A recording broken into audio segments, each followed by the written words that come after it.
यानी arithmetic progression का general term. देखिए एपी मतलब एरिथमेटिक प्रोग्रेशन। एरिथमेटिक प्रोग्रेशन का कोई जनरल टर्म क्या होता है, ये आज के वीडियो का मेन टॉपिक है। क्योंकि इसके पहले वाले वीडियो में हम आपको बता चुके हैं कि कोई भी सीरीज या कोई भी श्रेणी वो कब एपी में होती है और कब नहीं होती है। देखिए अगर कोई भी सीरीज एक खास रूल को फॉलो करती है तो उसको माना जाता है कि यह एपी में है। अच्छा, एपी में होने के लिए जरूरी क्या है, कीवर्ड यानी कॉमन। अगर कोई सीरीज है वह कॉमन डिफरेंस के रूल को फॉलो करती है तो माना जाता है कि वह एपी में होगी।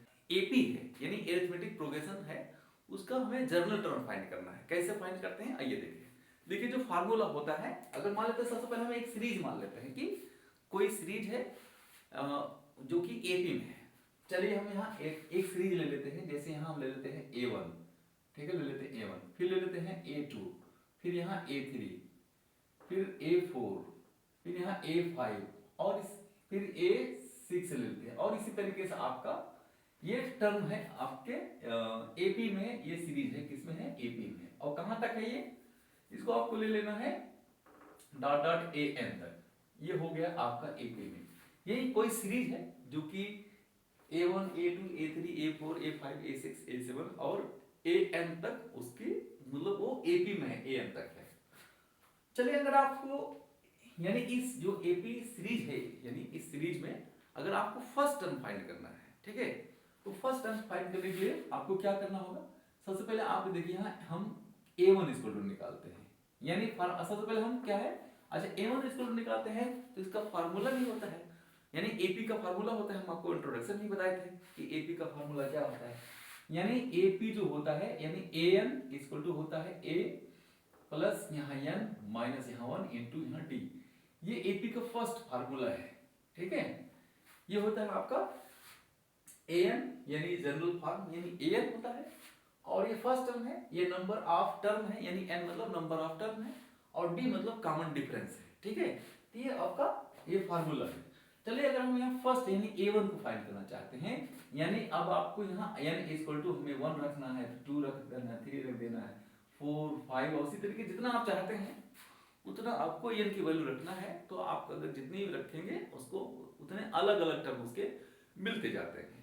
चलिए अगर हमें फर्स्ट टर्म फाइंड करना है तो हमें यहाँ n के स्थान पे हमें 1 रखना होगा, ठीक है।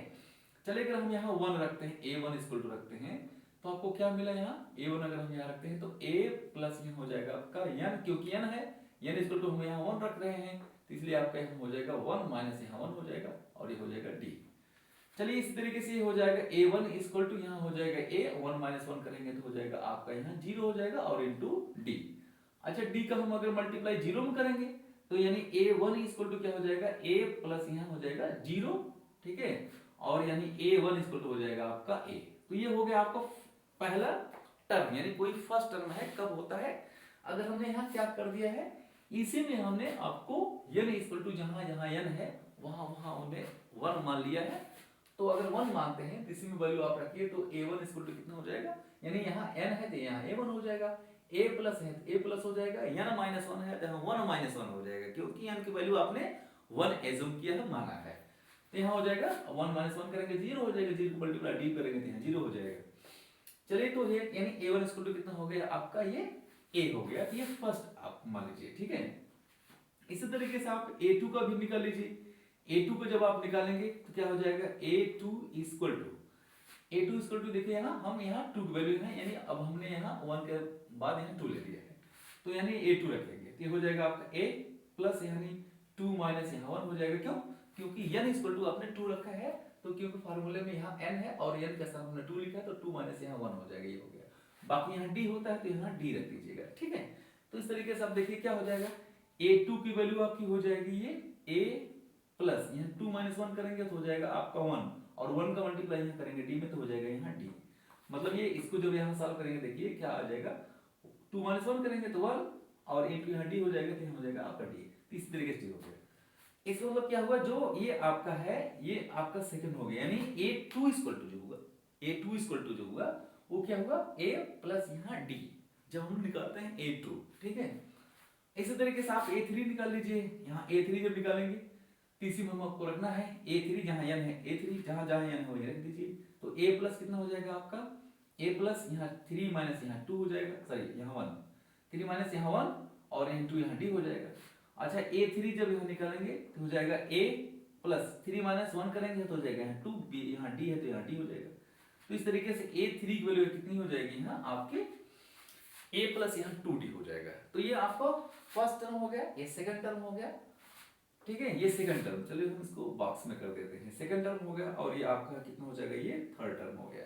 इस तरीके से फोर्थ और फिफ्थ निकाल लेते हैं। फोर्थ निकालेंगे तो A4 इक्वल टू यहाँ क्या हो जाएगा A प्लस, तो अगर हम यहाँ n माइनस यानी 4 अगर निकाल रहे हैं, यहाँ 4 रखते हैं, n वैल्यू अगर 4 यहाँ रखते हैं तो हो जाएगा आपको 4 माइनस यहाँ 1 हो जाएगा, यहाँ 2D हो जाएगा। इसी तरीके से A4 इक्वल टू हो जाएगा आपका A प्लस यहाँ 3D हो जाएगा, ठीक है। A प्लस कितना हो जाएगा यहाँ 3D, और इस तरीके से हो जाएगा आपका फोर्थ इक्वेशन हो गया, यानी फोर्थ जब टर्म हम यहाँ निकालेंगे तो ये हो जाएगा आपका फर्स्ट हो गया, ये सेकंड हो गया, थर्ड हो गया, फोर्थ हो गया। कोई और एक निकाल लीजिए, ये फिफ्थ वाला यहाँ निकाल लीजिए तो हो जाएगा A5 अगर निकालना चाहते हैं तो A प्लस यहाँ हो जाएगा 5 माइनस यहाँ 1 इंटू यहाँ D हो जाएगा। और इसी तरीके से A5 इक्वल टू ये कितना हो जाएगा A प्लस 5 माइनस 1 करेंगे तो यहाँ हो जाएगा 4 और यहाँ D है तो D हो जाएगा। इस तरीके से आपका यहाँ फिफ्थ टर्म हो जाएगा और इसको आप मान लीजिए फिफ्थ। चलिए देखिए, फर्स्ट टर्म हो गया, ये सेकंड टर्म हो गया, थर्ड टर्म हो गया, फोर्थ टर्म हो गया, फिफ्थ टर्म हो गया, और इस तरीके से आप और भी ढेर सारे टर्म आप इसको फाइंड कर सकते हैं, ठीक है। चलिए हो गया आपका फिफ्थ टर्म। तो अगर हमें देखिए अब इस अगर जितने भी इक्वेशन है इसको हम एक साथ में लिखते हैं तो आपको क्या मिलता है। देखिए फर्स्ट इक्वेशन क्या है, यहाँ लिखा है A1 इक्वल टू यहाँ A, ठीक है। फिर यहाँ दूसरे वाले इक्वेशन से लिखते हैं A2 इक्वल टू हो जाएगा A प्लस यहाँ D हो जाएगा, ठीक है, ये दूसरा वाला हो जाएगा। A3 यहाँ लिखना चाहते हैं तो आप यहाँ A3 इक्वल टू हो जाएगा A प्लस यहाँ हो जाएगा 2D हो जाएगा। अब A4 इक्वल टू अगर आप लिखना चाहते हैं, A4 की वैल्यू कहाँ गई, ये देखो ये है, A4 इक्वल टू हो जाएगा A प्लस हो जाएगा यहाँ 3D हो जाएगा। इस तरीके A5 की वैल्यू अपने लिखना चाहते हैं तो ये हो जाएगा A प्लस यहाँ हो जाएगा 4D। देखिए आपको क्या मिला इससे, देखिए अगर हम इक्वेशन फर्स्ट सेकेंड थर्ड और फोर्थ फिफ्थ को अगर रखते हैं तो ये हमारे क्या है इक्वेशंस हैं। इससे क्या आपको मिलता है, देखिए ये फर्स्ट वाला हो गया, ठीक है, ये सेकंड वाला हो गया, ये थर्ड वाला हो गया, ये फोर्थ हो गया, और यहाँ ये क्या है फिफ्थ हो गया। अभी इस इक्वेशन सबको क्या एक पैटर्न मिल रहा है, देखो ध्यान दीजिए, यहाँ A1 A2 A3 A4 A5, अगर हम इसी तरीके से यहाँ डॉट डॉट डॉट जाते हैं कहाँ तक, AN तक जाते हैं, कहाँ तक जाते हैं AN तक। तो जब AN तक जाते हैं और यहाँ देखिए क्या है इक्वल है तो यहाँ इक्वल ही लिखना है, यहाँ A सब A ही है इसलिए हम यहाँ इसको A लिखेंगे। प्लस यहाँ देख रहे हैं यहाँ क्या है, अगर हम यहाँ ध्यान दें तो देखिए यहाँ 0, ठीक है, तो आप यहाँ प्लस 0 कर दीजिए, प्लस यहाँ 0 कर दे या आप जैसे मर्जी आपको हम उसको समझाने के लिए बता रहे हैं। A हो गया, प्लस प्लस प्लस हो गया, यहाँ देखिए 0D, यहाँ फिर D, यहाँ 2D 3D यहाँ 4D। इसका मतलब क्या हुआ कि अगर यहाँ जैसे A1 की वैल्यू यहाँ 1 है तो यहाँ यानी वहाँ क्या हो जाएगा उससे एक कम, मतलब यहाँ अगर 1 है तो यहाँ 0 है, यहाँ 2 है तो यहाँ 1D है, यहाँ 3 है तो यहाँ 2D है, तो यहाँ अगर 4 है तो यहाँ 3D है, 5 है तो 4D, फिफ्थ है तो सॉरी सिक्स्थ है तो 5D। इस तरीके से आपको यहाँ क्या है देखिए, यानी जो AN है उससे एक कम है यहाँ, इसका मतलब क्या होगा n से एक कम है, आप किसी में देख लीजिए, यहाँ 2 है तो यहाँ 1D है, यहाँ 3 है तो यहाँ 2D है, यहाँ 4A है तो यहाँ 3D है, यहाँ 5D है तो यहाँ 4D है। इस तरीके से आपको क्या है यानी n से एक कम है, यानी जो n मतलब 1 2 3 4 5 है तो यहाँ क्या होना चाहिए यानी n माइनस 1 होना चाहिए। इसका मतलब हो जाएगा यहाँ n और यहाँ माइनस हो जाएगा 1 और ये हो जाएगा आपका D।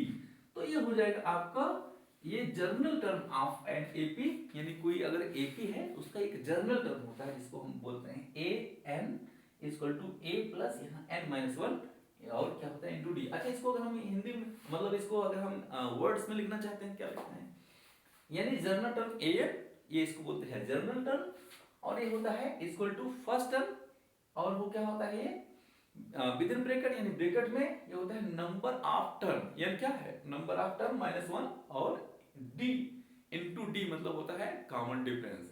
तो